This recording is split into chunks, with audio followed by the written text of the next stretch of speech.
ভারত ও ভারতীয় উপমহাদেশ জুড়ে আজ বৃহস্পতিবার পালিত হল ঈদ উল ফিতর। মসজিদে ঈদগাহে কোথাও সকাল ৬টার দিকে তো কোথাও ৮টা সাড়ে ৮টার দিকে ঈদের নামাজ অনুষ্ঠিত হয়। বিভিন্ন জায়গায় মহিলারা জামাত করে ঈদের নামাজ আদায় করেন।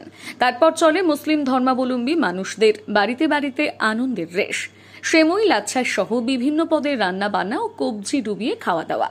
বুধবার রমজান মাস শেষ হয়েছে এবং শাবান মাসের নতুন চাঁদ দেখা গিয়েছে, যার ফলে ইসলামিক রীতি অনুযায়ী রমজান মাস শেষ হওয়ার পর নতুন মাসের শুরুতেই খুশির ঈদ পালন করছে মুসলিম ধর্মাবলম্বী মানুষেরা। যেহেতু ইসলামী সময় মাস শুরু হয় চন্দ্র মাসে, তাই মঙ্গলবার সন্ধ্যায় আরব রাষ্ট্রগুলোতে নতুন চাঁদ দেখা যাওয়ার মধ্যে প্রাচ্যে বুধবার ঈদ পালিত হয়েছে। চাঁদ দেখার সঙ্গে সঙ্গে ভারত ও ভারতীয় উপমহাদেশের মসজিদে মসজিদে ঘোষণা হয়ে যায় বৃহস্পতিবার পালিত হবে ঈদ উল ফিতর। ঈদ পড়ার জন্য খুশির ডঙ্কা বেজে ওঠে মুসলমানদের মনে। এবছরে ৩০টি রোজা হবে এমনটাই অনুমান ছিল। ঈদ উদযাপনের জন্য মসজিদে মসজিদে এবং ঈদগাহে পরিষ্কার পরিচ্ছন্নতার কাজ সেরে রাখে মুসলিম ধর্মাবলম্বী মানুষেরা। সাজানো হয় রং বেরঙের কাগজ, বেলুন, ফুল দিয়ে। মহল্লায় মহল্লায় মাইকে বেজে ওঠে ইসলামী গজল, কোরআনের আয়াত। কচি কাচাদের হাতে মেহেদি করার জন্য আনন্দে একে অপরের কাছে ছোটাছুটি করে। বাড়িতে বাড়িতে সিয়াম, লাচ্ছা এবং রকমারি পদ রান্নার জন্য মেয়েরাও তোড়জোড় শুরু করে দেন। পুরুষরাও শেষ লগ্নের কেনাকাটার জন্য লাইন দেয় দোকানে দোকানে।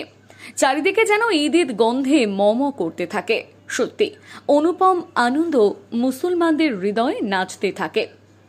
ঈদের দিন সকালে মুসলিম ধর্মাবলম্বী মানুষজন কোথাও মসজিদে একত্রিত হয়ে নামাজ পড়লেন, আবার কোথাও ঈদগাতে একত্রিত হয়ে ঈদের নামাজ আদায় করেছেন। ৮ থেকে ৮০ সকলেই এই নামাজে সামিল হন।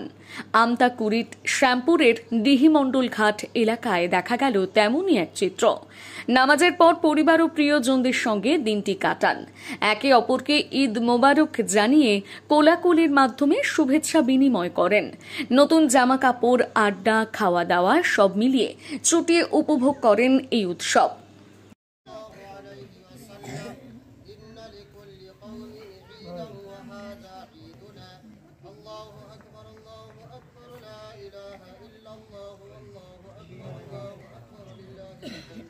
وقال رسول الله صلى الله عليه وسلم وإذا كان يوم عيدهم يعني يوم فطرهم أجر وأقضى عمله قالوا ربنا الذين قالوا اتخذ الله ولدا ما لهم به يقولون إلا كذبا إن الله وملائكته يصلون على النبي يا أيها الذين آمنوا صلوا عليه وسلموا تسليما محمد رسول الله والذين